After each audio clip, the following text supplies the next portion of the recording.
Hai sahabat-sahabat YouTube, pada kesempatan ini saya akan menjelaskan bagaimana sih pengertian dari security pada TP-Link MR3020.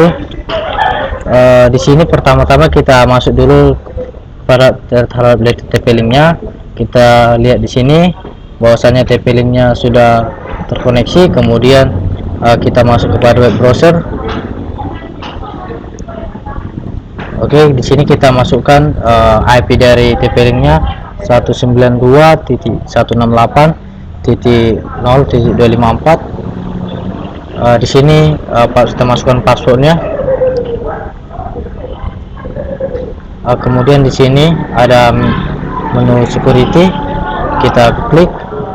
Kemudian di sini ada beberapa pertama, satu basic security, yang kedua advanced security, yang ketiga local management. Di basic security ada firewall, FPM, ALG.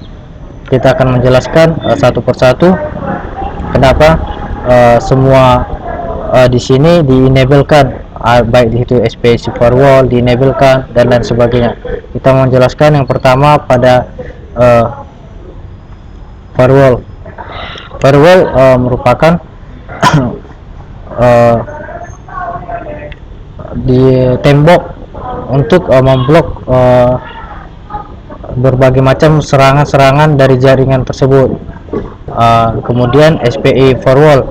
SPI firewall merupakan untuk membantu mencegah serangan cyber dengan melacak lebih dari beberapa wilayah maupun daerah-daerah tertentu per sesi, memfasilitasi bahwa lalu lintas yang melewati sesi sesuai dengan protokol.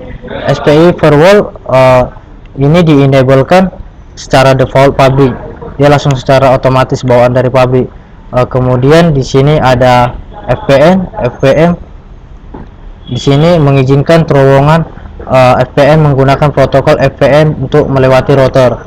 Di sini ada PPTP passthrough, merupakan memungkinkan point to point protokol atau PPP untuk terowongan melalui jaringan IP dan memungkinkan terowongan PPTP melewati router, maka kita enablekan dia. Kemudian di sini ada L2TP passthrough, memungkinkan point to point protokol PPP untuk terowongan melalui jaringan IP, untuk memungkinkan terowongan PPTP melewati router, maka kita dia enablekan. Kemudian ada di sini IPsec passthrough, ini merupakan protokol untuk memastikan pribadi komunikasi yang aman melalui protokol internet IP jaringan. Penggunaan layanan keamanan kriptografi untuk memungkinkan IPsec terowongan untuk melewati router, maka dia kita enablekan.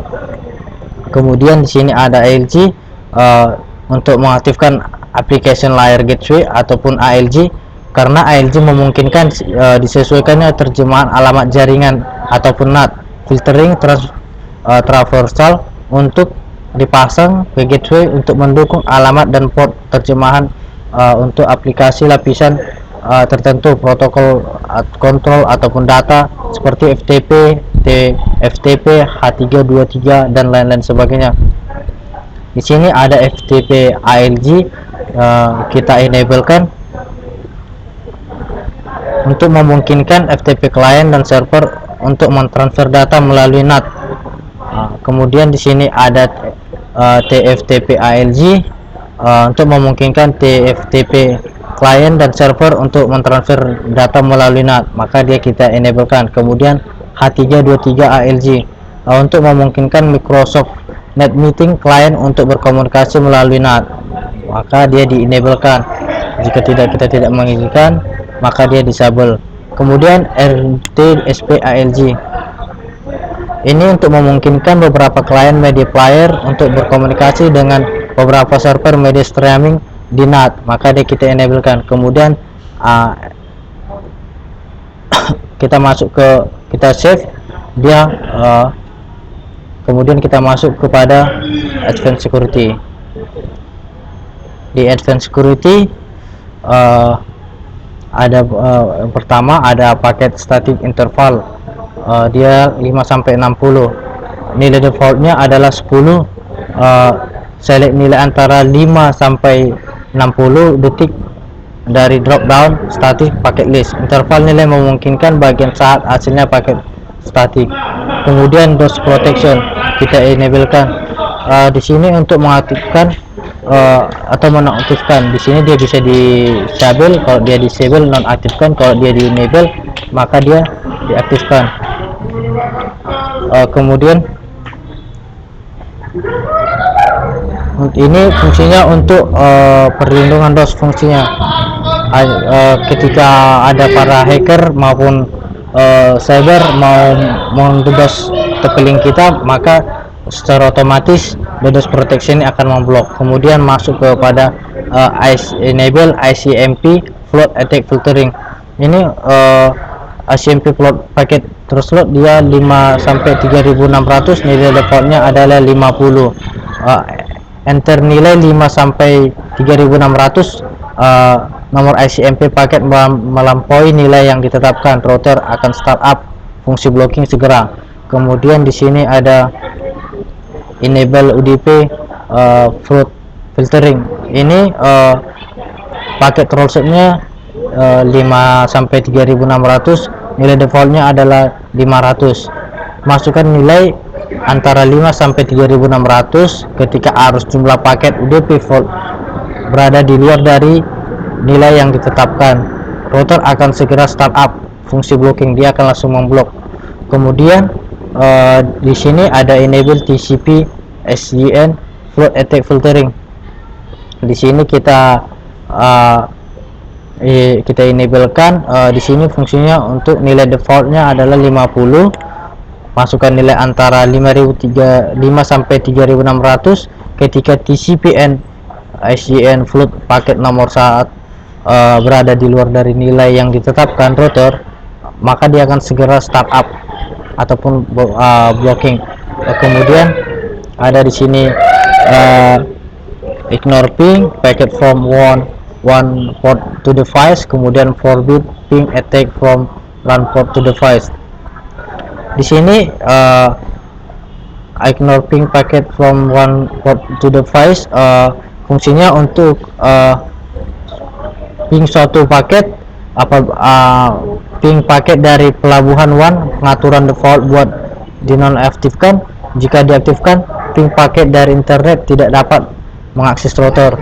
Kemudian ada forbid ping packet from VLAN port to device. Ini pengaturan defaultnya dinonaktifkan. Jika diaktifkan, ping paket dari LAN tidak dapat mengakses router. Fungsi ini dapat digunakan untuk membela terhadap beberapa virus yang akan masuk terhadap TP-Link tersebut. Kemudian kita savekan. Kemudian kita masuk pada local management. Di sini kita klik dia, all the PC on the LAN are allowed to access the device web basic utility. Ini untuk mengatur semua komputer agar mengakses ke router. Jika kita pilih yang ini, maka untuk mengatur PC mana saja yang dapat mengakses router dengan mengisi MAC address, atau dapat dilihat pada CMD dengan membuka ipconfig. Kemudian lihat pada adapter physical addressnya. Kita di sini memilih all PC supaya setiap orang bisa mengakses ke router, maka kita save. Kemudian demikianlah penjelasan saya tentang security. Terima kasih. Sekian dan terima kasih.